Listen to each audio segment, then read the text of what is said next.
World bank ने पाकिस्तान के लिए मंजूर किए जाने वाले 200 अरब रुपए के जो सॉफ्ट लोन है जो कि कोरोना से निपटने के लिए मंजूर किया गया था उसकी मुअत्तली करती है।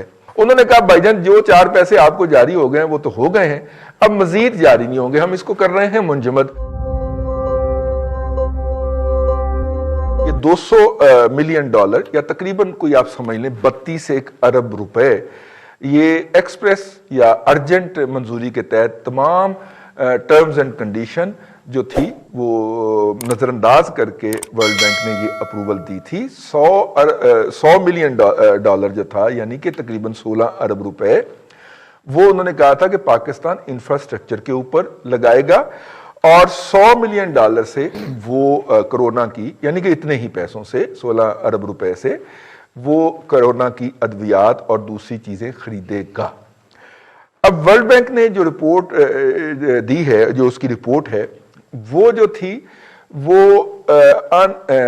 मॉडरेट सेटिस्फैक्ट्री था, मॉडरेट सेटिस्फैक्ट्री उसके ऊपर उसको रैंकिंग दी थी। और जो ताज़ा तरीन उन्होंने रिव्यू जारी किया है जिसके ऊपर हमारी पीटीआई की हुकूमत जो है वो बकायदा धमाल डाल रही थी और इसकी सेलिब्रेशन शुरू करने लगी थी कि जनाब हमने कोरोना के पहले मरहले को बड़ा अच्छी तरह कंपीट किया है, वो एन उससे पहले उसका ये कहना कि आप मॉडरेट अनसेटिस्फैक्ट्री रैंकिंग में चले गए हैं। रैंकिंग होती है ना कि सेटिस्फैक्ट्री है, मॉडरेट सेटिस्फैक्ट्री है, मॉडरेट अनसेटिस्फैक्ट्री जो है, और चौथा लेवल होगा अनसेटिस्फैक्ट्री जिस पे तो वो पैसे वापस मांग लेंगे ना। अब हुआ क्या है, हुआ ये है कि जो इंफ्रास्ट्रक्चर डेवलप करना था कोरोना के लिए उस इंफ्रास्ट्रक्चर पे इतना काम नहीं हो सका कि जो हमने कोरोना के हवाले से एग्जिस्टिंग हॉस्पिटल्स में जो फैसिलिटीज डेवलप करनी थी, जो सहूलतें तामीर करनी थी, उनके PC1 तक अप्रूव नहीं कर पाई। ये 4 अप्रैल 2020 को उन्होंने ये जारी किया था। उन्होंने कहा था कि अर्जेंटली आपने ये सब कुछ करना है।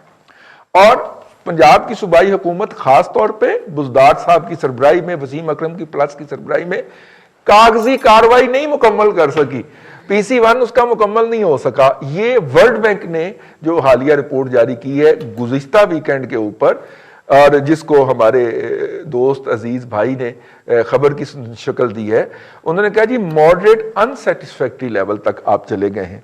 अच्छा, उधर PC1 अप्रूव नहीं हुआ और दूसरी तरफ जो बाकी के 16 अरब रुपए थे उनसे जो परचेजेस करनी थी, जो खरीदारियां करनी थी, उसका जब डाटा NCOC ने ऑनलाइन डाला है तो उस डाटे के अंदर खौफनाक इनडिस्क्रिपेंसीज हैं, मल्टीपल काउंटिंग है, यानी एक चीज एक दफा खरीद के 5 दफा काउंट की गई है।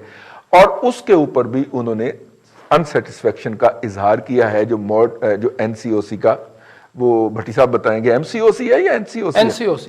NCOC का जो उन्होंने जो ऑब्जर्वेशन जारी किया है, तो दोनों फ्रंट के ऊपर मौजूदा हुकूमत की शदीद नाकामी के बाद उन्होंने कहा भाईजान जो 4 पैसे आपको जारी हो गए हैं वो तो हो गए हैं, अब मजीद जारी नहीं होंगे, हम इसको कर रहे हैं मुंजमद। पहले आप जाइए और पूरा होमवर्क करके और अगले रिव्यू के अंदर जो कि अगले महीने होगा आप वापस तशरीफ लाइए, फिर हम देखते हैं कि बाकी के पैसे आपको जारी होने भी हैं कि नहीं। अरसलान भट्टी साहब, भाईजान वो पैसे आते आते 32 अरब रुपया आना था हमारे पास, वो आते आते उन्होंने रोक लिए साइयों ने। उन्होंने कहा जी आपने कोई बेसिक वर्क ही नहीं किया, होमवर्क ही नहीं किया आपने, कोई इंफ्रास्ट्रक्चर के ऊपर कोई ये वो, तो आप तो भाईजान कोई पैसे नहीं है, पहले करें जाकर कोई काम करें, हमें दिखाएं तो फिर हम आपको पैसे देंगे। तो ये काम ना वसीम अकरम प्लस से हुआ है, ना इमरान खान साहब ने किया है, ना वो परली तरफ KPK में हुआ है, तो ये काम किसने करना था सर? रईस साहब, वो काम तो असल में हुआ इसलिए नहीं कि जो लूटमार हुई है ना जी माजी में, जिस पे मियाँ नवाज शरीफ साहब सर फहरिस्त, आसिफ जरदारी साहब सर फहरिस्त, शहबाज शरीफ साहब सर फहरिस्त और अपोजिशन की दीगर पार्टियों के रहनुमा सर फहरिस्त, अब काम करना था उन्होंने।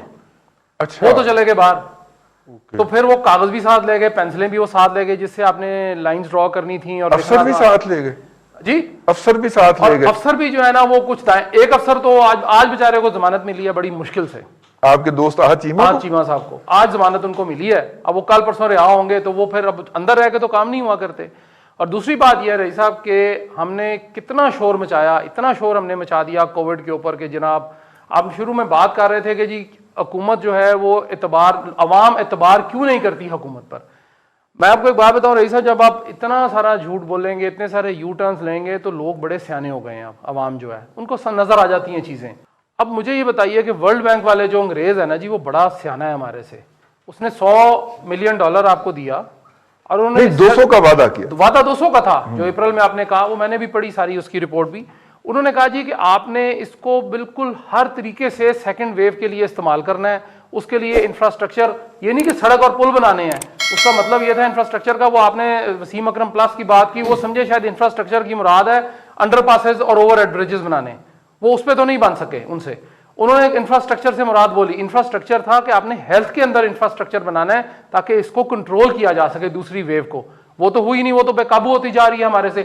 آج کی جو فگر ہے وہ 57 لوگوں کی فگر ہے جو وزیر اعظم صاحب نے خود کوٹ کی ہے. میں نے کوٹ نہیں کی, این سی او سی نے کوٹ نہیں کی, بعض ٹی وی 60 بھی کہہ رہے ہیں. 60 بتا, لیکن انہوں نے 57 کہہ دیا ہے وزیر اعظم صاحب نے لاہور میں, یہ خود بولے ہیں. آپ کی اسلام آباد میں بھی ڈونر ایجنسیز نے کام بہت محدود کر دیا. کے پی میں پہلے ہی بہت مشکل تھا وہ انتہا پسندی کی وجہ سے. وہ اب آئے واپس, لیکن انہوں نے دیکھا کہ ان کی گورنمنٹ کی پالیسیز کیا ہیں, وہ یہاں سے چھوڑ کے وہ سندھ میں چلے گئے, چونکہ وہاں ان کو پھر بھی کچھ نہ کچھ کام کرنے کا کوئی مارجن مل جاتا ہے.